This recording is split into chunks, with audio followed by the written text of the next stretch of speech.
Hello plant lovers, Matthew in Melbourne welcoming you to my channel Hello Plant Lovers, where I will explore my continuing adventures of growing cold, cool, intermediate orchids here in Melbourne, Australia. I post every week, so do hit subscribe if that is of any interest. Now, as you can see before you, a plethora of orchids. What are they? Ladies and gentlemen, this is my Sarcochilus collection. You've met Hartmanni, the species Sarcochilus, before, and you have met this hybrid, which is called Elegant Heart, before.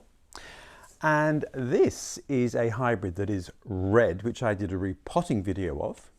And this is a seedling that I bought late last year, and it is increased dramatically somewhat in size. But plant lovers, the reason for this video is that the flower spikes are starting to appear, and I thought I'd show you what they look like, where the different ones are at, and what it's looking like flower-wise for me come early spring.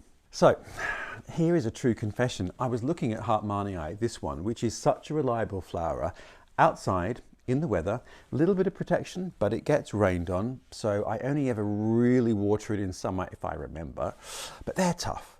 And what I noticed is that one of the flower spikes has been eaten by a slug. Never occurred to me. It's obvious, I know, but I am a bad orchid parent. Anyway, I'll come in and show you. But what I wanted to show you is where all the flower spikes are emerging. So let's start with Hartmanni. Okay, we will clear the decks, as they say in naval circles. Right, Hartmanni. This is the species, and as I've said, mine lives outdoors. I've done a care video for it, which I will link here. But what I want to show you is, firstly, look how vigorous that is. An amazing plant. These orchids do grow incredibly easily, I find, for me, in this climate.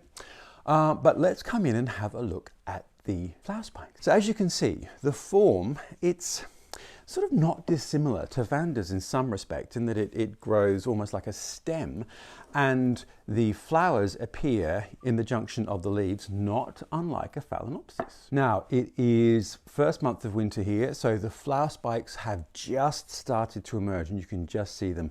They'll actually come into bloom by very early spring, so often October, November, they're in bloom for me here in Melbourne. So let's look at this one. Look at that nest of flower spikes. Okay, and then the next cab off the rank is this hybrid, and as you can see, it has also grown very well. We've got multiple new growth points. Again, tough as nuts. I water this if I remember. I don't if I don't. And it's outside largely in the rain. As I mentioned in my care video, they do need fairly good dappled light and a little bit of direct morning sun if possible in winter, just to really stimulate those flower spikes. And this one, as we can see, has a spike coming.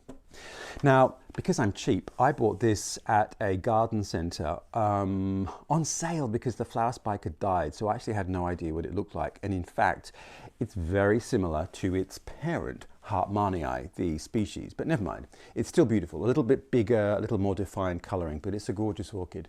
But as you can see, I've only got one spike emerging, so that's a little bit disappointing, but it might also be something to do with the fact that I am in a rental and I am not really able at this point to give them the perfect winter light conditions. But let's have a closer look. And what we can see is that the flower spike is coming in there. But this I am most excited about. This was the plant that I bought a few months ago that I repotted, as you remember from the video. And it is a deep red apparently, and it has a flower spike. So plant lovers, we will see. Now, let me come in and show you the spike. So here is the wonderful red hybrid, and we've got new growth points looking really healthy through here and here. And ta-da! And there is the flower spike just emerging in that crease of the leaf. And then the last cab off the rank is the seedling. Now, it has grown wonderfully, and that plant is large enough to flower. Mine hasn't, although it is still so early in winter. You never know. It might decide to throw out a spike for us, but I am not that hopeful. Anyway, a little disappointed because, again, I don't know what this one looks like. There are so many hybrids of Sarcochilus that you can't ever really find contemporary images of what they look like. So this one, plant lovers, is going to be a great surprise. It's called, I think, Aisla, A-I-L-S-A, Aisla. Isla? Anyway, that's what the cross is called. So yeah, we'll see what it looks like. But I don't think we're going to see this year. So there we are, plant lovers. It is Sarcochilis time 101 here in sunny but freezing Melbourne. The temperature got down to 2 degrees Celsius last night, which is, what is that?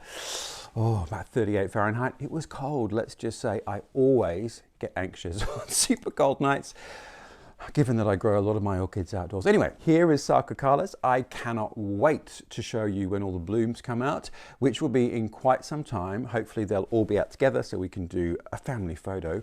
But until then, plant lovers, thank you very much for watching. I do post every week, so hit subscribe if you're interested in following my endless journeys, and we'll see what adventures we have next week.